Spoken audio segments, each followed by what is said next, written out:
Hello students, good morning and welcome to online Tyari. Welcome to the session of Hindi current affairs.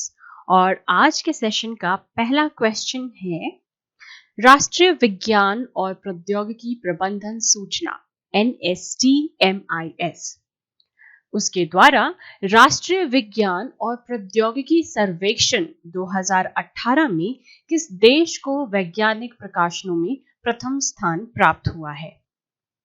और इसका सही जवाब है सी ऑप्शन, संयुक्त राज्य अमेरिका। ये इसका सही उत्तर है। तो राष्ट्रीय विज्ञान और प्रौद्योगिकी प्रबंधन सूचना NSTMIS विज्ञान और प्रौद्योगिकी विभाग DST द्वारा आयोजित राष्ट्रीय विज्ञान और प्रौद्योगिकी सर्वेक्षण 2018 के अनुसार वैज्ञानिक प्रकाशन में संयुक्त राज्य अमेरिका को प्रथम स्थान पर रखा गया है और चीन ने दूसरा रैंक हासिल किया है, जबकि भारत ने विश्व स्तर पर तीसरा स्थान हासिल किया है। नेक्स्ट है दूसरा क्वेश्चन आज का। किस भारतीय संस्थान ने पृथ्वी के चुंबकीय मंडल क्षेत्र का अध्ययन करने के लिए सिमुलेशन कोड विकसित किया है?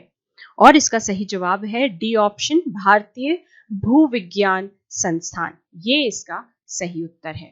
भारतीय भूचुंबकत्व संस्थान IIG विज्ञान और प्रौद्योगिकी विभाग की एक स्वायत्त संस्था है। संस्थान के वैज्ञानिकों ने सामान्य एक आयामी द्रव सिमुलेशन कोड विकसित किया है जो पृथ्वी के चुंबकीय मंडल क्षेत्र में सुसंगत विद्युत क्षेत्र संरचनाओं के व्यापक स्पेक्ट्रम का अध्ययन करने में सक्षम है। ये अध्ययन भविष्य के अंतरिक्ष अभियानों की योजना के लिए उपयोगी हो सकता है। वैज्ञानिकों द्वारा विभिन्न प्रकार की तरंग घटनाओं के लिए अपने कोड का परीक्षण किया जो पृथ्वी के निकट प्लाज्मा वातावरण में सुसंगत विद्युत क्षेत्र संरचनाओं को उत्पन्न करता है। नेक्स्ट है आज का तीसरा क्वेश्चन। कौन सा राज्य अपने नागरिकों को मुफ्त और कैशलेस बीमा प्रीमियम प्रदान करने वाला पहला राज्य है? थर्ड क्वेश्चन का सही उत्तर है ए ऑप्शन, यानी कि महाराष्ट्र। महाराष्ट्र अपने नागरिकों को मुफ्त और कैशलेस बीमा प्रीमियम प्रदान करने वाला पहला राज्य बन गया है। सभी नागरिकों को महात्मा ज्योतिबा फुले जन आरोग्य योजना के तहत कवर किया जाएगा। वर्तमान में ये 85% आबादी को कवर करता है और इसे शेष 100% तक बढ़ाया जाएगा। ये पहल सरकार द्वारा निजी अस्पतालों में रोगियों से ओवरचार्ज को रोकने के लिए शुरू की गई है। नेक्स्ट है आज का फोर्थ क्वेश्चन। 2020 में वसंत खगोल विज्ञान दिवस किस दिन मनाया गया है? तो इसका सही उत्तर है बी ऑप्शन, यानी कि 2 मई। वर्ष 2020 में अंतर्राष्ट्रीय खगोल विज्ञान दिवस 2 मई को वसंत में और 26 सितंबर को शरद ऋतु में मनाया जाएगा।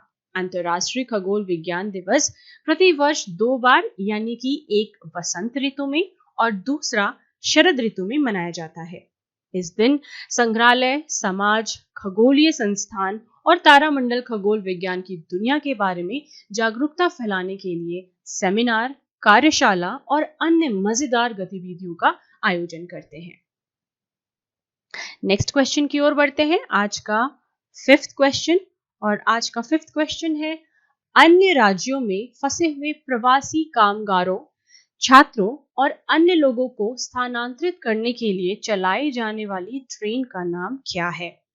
और इस ट्रेन का नाम है श्रमिक स्पेशल ट्रेन।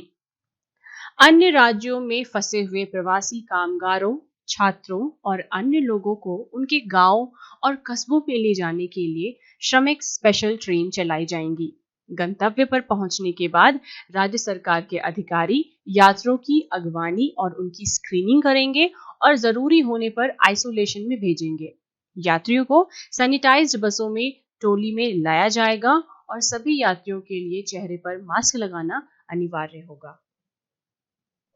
नेक्स्ट है आज का सिक्स्थ क्वेश्चन। हाल ही में किस कश्मीरी उत्पाद को GI टैग प्राप्त हुआ है? और इसका सही जवाब है ए ऑप्शन, केसर। केसर इसका सही जवाब है। तो जम्मू और कश्मीर के करवा के कश्मीरी केसर को भौगोलिक संकेतक रजिस्ट्री द्वारा भौगोलिक संकेत टैग दिया गया है। कश्मीरी केसर कश्मीर के क्षेत्रों में उगाया जाता है, जिसमें बडगाम, किश्तवाड़, पुलवामा और श्रीनगर शामिल हैं। कश्मीरी केसर के लिए आवेदन जम्मू और कश्मीर सरकार के कृषि निदेशालय द्वारा शेर Kashmir university of agriculture sciences and technology Kashmir और केसर रिसर्च स्टेशन डूसू के सहयोग से दायर किया गया था। नेक्स्ट है आज का 7th क्वेश्चन। निम्नलिखित में से किसे भारत ने American Academy of arts and sciences में अंतरराष्ट्रीय मानद सदस्य के रूप में चयनित नहीं किया गया है? यहाँ पे क्वेश्चन है कि किन्हें चयनित नहीं किया गया है, और 7th का सही उत्तर है ए ऑप्शन, जेनिफर नूकिन। तो American Academy of arts and Sciences ने वर्ष 2020 में 3 भारतीयों को इसके सदस्य के रूप में चुना है। उनमें से 2 विज्ञान के क्षेत्र से हैं। Shobhana Narasimhan Jawaharlal Nehru centre for advanced scientific research Bengaluru से हैं। बिमन बागची भारतीय विज्ञान संस्थान बेंगलुरु के सॉलिड स्टेट और स्ट्रक्चरल केमिस्ट्री यूनिट से हैं। कविता सिंह जेएनयू में school of arts and aesthetics से हैं। वो ह्यूमैनिटीज और आर्ट्स स्ट्रीम के लिए चुनी है। नेक्स्ट है आज का 8th क्वेश्चन। जेमिनी रॉय किस क्षेत्र से संबंधित थे? तो ये संबंधित थे चित्रकारी से, यानी कि फर्स्ट ऑप्शन। जेमिनी रॉय एक भारतीय चित्रकार थे। वह अवनींद्रनाथ टैगोर के प्रसिद्ध शिष्यों में से एक थे। वो 20वीं शताब्दी के शुरू के दशकों में चित्रकारी की ब्रिटिश शैली में प्रशिक्षित जेमिनी रॉय एक प्रख्यात चित्रकार बने। 1920 के बाद से उन्होंने विभिन्न दृश्य शैलियों के साथ नाटकीय रूप से प्रयोग किया। 6 दशकों में फैले करियर में उनके काम आधुनिक थे, और यही वजह है कि उन्हें आधुनिकतावादी महान कलाकारों में से माना जाता है। 9th क्वेश्चन है आज का। यस बैंक के मुख्य जोखिम अधिकारी के रूप में किसे नियुक्त किया गया है? और इसका सही जवाब है बी ऑप्शन, नीरज धवन। तो नीरज धवन को यस बैंक के मुख्य जोखिम अधिकारी यानी कि CRO के रूप में 3 साल के लिए नियुक्त किया गया है। वो आशीष अग्रवाल का पदभार ग्रहण करेंगे, और उन्होंने 2 मई 2020 को कार्यालय ग्रहण किया है। इससे पहले यस बैंक में खुदरा और व्यवसाय बैंकिंग के लिए मुख्य जोखिम अधिकारी का पद नीरज धवन के पास था, जिनके पास बैंकिंग उद्योग और वित्तीय सेवाओं में 29 वर्षों का अनुभव है। नेक्स्ट है आज का अंतिम क्वेश्चन। किस मंत्रालय ने 49 लघु वनोपज के लिए MSP में वृद्धि की है? तो इसका सही जवाब है बी ऑप्शन, जनजातीय मामलों के मंत्रालय। जनजातीय मामलों के मंत्रालय ने कोविड-19 महामारी के कारण उत्पन्न स्थिति के मद्देनजर लघु वन उपज MFP के लिए 49 वस्तुओं का न्यूनतम समर्थन मूल्य यानी कि MSP बढ़ा दिया है। लघु वन उपज के विभिन्न मदों के बीच MSP वृद्धि 16% से 66% के बीच है।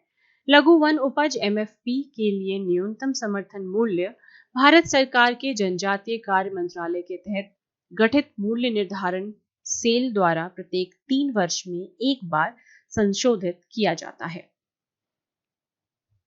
तो यहाँ पे खत्म होते हैं आज के 10 इंपॉर्टेंट क्वेश्चन। अगले दिन फिर मिलेंगे 10 नए क्वेश्चन के साथ। तब तक stay home and stay healthy. Thank you.